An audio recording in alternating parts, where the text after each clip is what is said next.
വർദ്ധിപ്പിക്കുന്നതിനും കഴിയും എന്നുള്ളത് അങ്ങയുടെ ശ്രദ്ധയിൽപ്പെട്ടിട്ടുണ്ടോ? അതിനുള്ള നടപടി സ്വീകരിക്കും മിനിസ്റ്റർ. സാർ, ഈ മദ്യത്തിന്റെ നികുതിയുടെ കാര്യത്തിൽ വാസ്തവത്തിൽ കഴിഞ്ഞ 4 വർഷമായിട്ട് ഒരു വ്യത്യാസവും ടാക്സിന്റെ റേറ്റ് വരുത്തിയിട്ടില്ല. വാസ്തവത്തിൽ വില വർദ്ധിക്കാത്ത ഒരു ഉൽപ്പന്നമാണ് എന്ന് പറയാം. അത് റേഷൻ എന്നാലേ കൊടുക്കേണ്ടതുകൊണ്ടല്ല, ഇവിടെ ഈ പറഞ്ഞതുപോലെ നികുതിയുടെ കാര്യത്തിനകത്ത് കൂടുതൽ വ്യത്യാസം വരണ്ട എന്ന് കരുതിയിട്ടാണ് മറ്റ് സ്റ്റേറ്റുകളുമായിട്ട്. എന്നാൽ തൊട്ടടുത്ത സ്റ്റേറ്റുകൾ ഈ സമയത്ത് നികുതി വർദ്ധിപ്പിച്ചിട്ടുണ്ടെന്നുള്ള കണക്കുകളുണ്ട്. കർണാടക ഈ അടുത്തിടയ്ക്ക് വർദ്ധിപ്പിച്ചു, തമിഴ്നാട്ടിലുണ്ട്. അവിടെ നമ്മളെടുക്കുന്നൊരു സമീപനവും അവരുടെ സമീപനവും തമ്മിൽ വ്യത്യസ്തമായ രീതികളുണ്ടാവും. പക്ഷേ നമ്മൾ നികുതി വർദ്ധിപ്പിച്ചിട്ടില്ല. സാർ, ഇവിടെ പറഞ്ഞു ഈ ഡിസ്കൗണ്ട് സെയിലൊന്നും അങ്ങനെ ബിവറേജിന്റെ അല്ല. ഏതോ ഒരു കമ്പനി അവരുടെ പ്രൊഡക്റ്റ് നിർത്തിയപ്പോൾ അവരുടെ ഉൽപ്പന്നം വിറ്റു എന്നൊരു വാർത്ത ഞാനും കണ്ടു. ഒരു പ്രൊഡക്റ്റ് ആ കമ്പനിയുടെ പ്രൊഡക്റ്റോ ആ ഉൽപ്പന്നമോ ആകെ നിർത്തിയപ്പോഴാണ്. അല്ലാതെ അങ്ങനെ ഡിസ്കൗണ്ട് സെയിലിന്റെ കാര്യമില്ല. നമ്മൾ ഇപ്പോൾ കേരളത്തിനകത്ത് കമ്പാരറ്റീവായിട്ട് വില വർദ്ധിക്കാത്ത സ്ഥിതിയുണ്ട്. എന്നാൽ ഉത്തരവാദിത്തത്തോട് ഈ കാര്യം കൊടുക്കുന്നുണ്ട്. സാധനങ്ങൾ ഉത്തരവാദിത്തമുള്ള ക്വാളിറ്റിയുള്ള സാധനങ്ങൾ കൊടുക്കുന്നതിന് ശ്രമിക്കുന്നുണ്ട്. അതുകൊണ്ട് നമ്മുടെ മദ്യനയം സംബന്ധിച്ചുള്ള പോളിസി, അതിൻ്റെ പ്രൈസിങ് തുടങ്ങിയ കാര്യങ്ങൾക്ക് എന്തെങ്കിലും അപാകതയുണ്ട് എന്നുള്ളത് ഏതെങ്കിലും ഒരു ഏജൻസിയുടെ ഭാഗത്തു നിന്ന് വന്നിട്ടില്ല. തൊട്ടടുത്ത അതിർത്തിയിലുള്ളപ്പോൾ അപ്പുറത്തോട്ട് പോയിട്ട് ആളുകൾ ചിലപ്പോൾ മദ്യപിക്കും. കാരണം പോണ്ടിച്ചേരി സ്റ്റേറ്റിൻ്റെ മദ്യത്തിൻ്റെ വിലയിലേക്ക് നമുക്ക് കോമ്പീറ്റ് ചെയ്യാൻ പറ്റില്ല മാഹിയിൽ. അപ്പോൾ അത്തരം ചില കാര്യങ്ങളുണ്ടാവും. അത് ഒറ്റപ്പെട്ട സംഭവങ്ങളായിരിക്കും, അല്ലാതുള്ള കാര്യങ്ങളില്ല. Shri T J Vinod. Sir, ഈ കിട്ടാക്കടം എന്ന് വ്യാഖ്യാനിച്ചാണല്ലോ അമ്യൂണിറ്റി സ്കീം പ്രഖ്യാപിക്കുന്നത്. കിട്ടാക്കടം എന്ന തീരുമാനത്തിന്റെ അടിസ്ഥാനം എന്താണെന്നും അബ്കാരി നിയമത്തിൽ ഉൾപ്പെട്ട ഏതൊക്കെ കാലയളവിനെ സംബന്ധിച്ചാണെന്നും വിവിധ ഇനം കടങ്ങൾക്ക് നൽകുന്ന ഇളവുകൾ എന്തൊക്കെയാണെന്നും വ്യക്തമാക്കാം. മിനിസ്റ്റർ. സാർ, അത് വിശദമായിട്ട് അതിനകത്ത് ഞാൻ ആ മറുപടി തന്നെ കൊടുത്തിട്ടുണ്ട്. ബഡ്ജറ്റ് പ്രസംഗത്തിലുമുണ്ട്. 2 തരം ആംനസ്റ്റിയാണ് സാർ പൊതുവിൽ പ്രഖ്യാപിച്ചത്. കിട്ടാക്കടത്തിനകത്ത് വലിയ തോതിൽ ആംനസ്റ്റി, നമ്മൾ കഴിഞ്ഞ പ്രാവശ്യം പ്രഖ്യാപിച്ച ആംനസ്റ്റിയുടെ ഭാഗമായിട്ട് ഏറ്റവും ഉയർന്ന തുകയ്ക്ക് ഉള്ള ആംനസ്റ്റി റേറ്റ് കുറവായിരുന്നു. 60% വരെ മാത്രം ആംനസ്റ്റി കിട്ടുന്നതാണ് കേസിൽ കിടന്ന. ഞാൻ ആ വിശദമായ കാര്യങ്ങൾ പറഞ്ഞു, എല്ലാം വലിയ കണക്കുകളുണ്ട്, ആ ബഡ്ജറ്റിലുണ്ട്. സാർ, അതാണ് ജനറൽ ആംനസ്റ്റി. ജനറൽ ആംനസ്റ്റി കൂടാതെ ബാറുകളുമായി ബന്ധപ്പെട്ടും ലിക്വറുമായി ബന്ധപ്പെട്ടുള്ള ആംനസ്റ്റി നേരത്തെ 2020-ലും 2019-ലും 2021-ലും പ്രഖ്യാപിച്ചത് അല്പകാലം കൂടി എക്സ്റ്റെൻഡ് ചെയ്യാൻ വേണ്ടിയിട്ടാണ്. അതിൻ്റെ ഭാഗമായിട്ടാണ് ഇത് വന്നിട്ടുള്ളത്.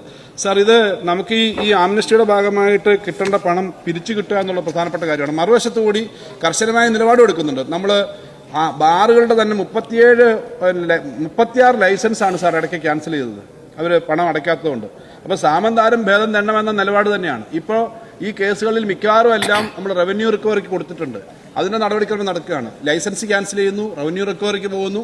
അതേസമയം തന്നെ ഇത് അടച്ചു തീർക്കുക എന്നുള്ളതും വളരെ പ്രധാനപ്പെട്ട കാര്യമാണ്. അതിന് പറ്റുന്ന ആംനസ്റ്റി കൊടുക്കുന്നു. അത് വലിയ വൻകിട ബിസിനസ്സിനകത്തുള്ള മറ്റ് ജനറലായിട്ടുള്ള ട്രേഡിങ്ങിലുള്ള രംഗത്തും അത് കൊടുത്തിട്ടുണ്ട്. അതിൻ്റെ ഭാഗമായിട്ട് വ്യത്യാസം വരുന്നുണ്ട്. അപ്പോൾ അതാണ് ഇപ്രാവശ്യം ആവർത്തിച്ച് കൊടുത്തിട്ടുള്ളത്. നമ്മുടെ ഖജനാവിലേക്ക് കേസുകളിൽ കെട്ടി 10-30 വർഷമായി കിടക്കുന്നതിന് പകരം ആ പണം ഖജനാവിലേക്ക് വരാൻ വേണ്ടിയിട്ടാണ് ആംനസ്റ്റി എന്ന് കാഴ്ചപ്പെടുന്നത്.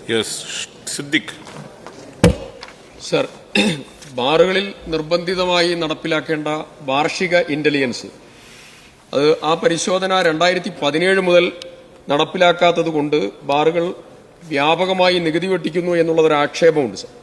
സർ, എൻ്റെ ചോദ്യം, സംസ്ഥാനത്തെ 3, 4, 5 സ്റ്റാർ 7 സ്റ്റാർ ഹോട്ടലുകളും ഹെറിറ്റേജ് വിഭാഗത്തിൽപ്പെട്ട ബാർ ഹോട്ടലുകളും സമർപ്പിക്കുന്ന റിട്ടേണുകളിൽ ടേൺ ഓവർ ടാക്സ് ഒടുക്കുവാനായി ഡിക്ലെയർ ചെയ്യുന്ന ശരാശരി ലാഭശതമാനം എത്രയാണെന്ന് സർക്കാർ പരിശോധിച്ചിട്ടുണ്ടോ? ബാറുകളുടെ TOT വരുമാനം യഥാർത്ഥമാണ് എന്ന് പരിശോധിക്കാൻ സർക്കാർ സ്വീകരിച്ചതായ നടപടികൾ എന്തൊക്കെയാണ്? മിനിസ്റ്റർ. സാർ, ബാറുകളുടെ കാര്യത്തിനകത്ത് പരിശോധന കൃത്യമായി നടത്തുന്നുണ്ട്. സാർ, ഈ വർഷം തന്നെ 90ഓളം ബാറുകളിൽ ആ പരിശോധന നടന്നിട്ടുണ്ട്. സാർ, ഇതിൻ്റെ ഭാഗമായിട്ട് ഈ പണം കിട്ടാൻ വേണ്ടിയിട്ടുള്ള ശ്രമം ബാറിൻ്റെ ഭാഗത്തുനിന്ന് വന്നിട്ടുണ്ട്. അതുപോലെ തന്നെ സാർ, ഞാൻ നേരത്തെ പറഞ്ഞു ലൈസൻസ് ക്യാൻസൽ ചെയ്യുന്ന അടക്കമുള്ള കാര്യങ്ങൾ വന്നിട്ടുണ്ട്. TOTയുടെ കാര്യത്തിനകത്ത് 2 തരം സംവിധാനമുണ്ട്. അതിനകത്ത് കോമ്പൗണ്ടിങ്ങിൻ്റെ ഒരു സംവിധാനമുണ്ട്, അല്ലാതുള്ള ഒരു പൊതുവായിട്ടുള്ള കയറി കണക്ക് പരിശോധിക്കുന്ന കാര്യമുണ്ട്. കോമ്പൗണ്ടിങ്ങിൻ്റെ കാര്യത്തിനകത്ത് ഓരോ മേഖലയ്ക്കുമുള്ള പ്രത്യേക റേറ്റുകളുണ്ട്.